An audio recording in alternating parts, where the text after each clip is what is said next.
Et un homme de 72 ans appelé Hu Can Tran, et il s'est bien suicidé dans cette camionnette blanche qu'on a retrouvée à Torrens, c'est environ 40 km au sud-ouest d'ici, Monterey Park, où a eu lieu la fusillade. C'est aussi lui qui s'est rendu quelques minutes après la fusillade à Monterey Park dans la ville voisine, dans une autre salle de bal, sauf que là, il a été désarmé par deux individus qualifiés par le shérif de héros. 10 morts après cette fusillade, 10 blessés, 7 sont encore à l'hôpital aujourd'hui.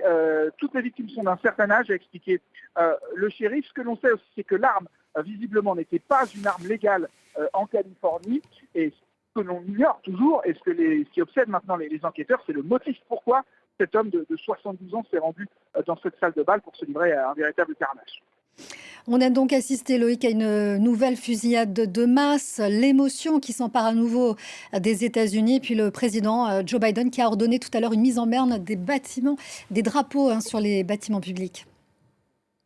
Oui, le président américain avait déjà tweeté tôt pour parler de la situation à Monterey Park et mettre les drapeaux en berne. C'est une façon de montrer que tout le pays, pas seulement Monterey Park, pas seulement la Californie, est solidaire de cette petite ville de 60 000 habitants, qu'elle partage son deuil. Je vous disais, le chef de la police a parlé d'un véritable carnage. Il y avait aussi beaucoup d'inquiétudes de la part de la communauté de Monterey Park, de la communauté asiatique plus largement, puisque Monterey Park, 65% de la population est d'origine asiatique. Et une élue locale a dit lors de la conférence de presse qui vient de se terminer, vous n'êtes plus en danger. Et c'est arrivé parce que c'est arrivé, vous disiez, en plein week-end de Nouvel An chinois. Il y avait un rassemblement tout à l'heure devant la mairie où ont eu lieu toutes les conférences de presse de la journée, un cercle de prière, quelques ballons, quelques fleurs, mais beaucoup d'émotions dans cette ville qui, vous l'entendez peut-être au-dessus de moi, a été survolée toute la journée par des hélicoptères des médias, les hélicoptères des forces de l'ordre.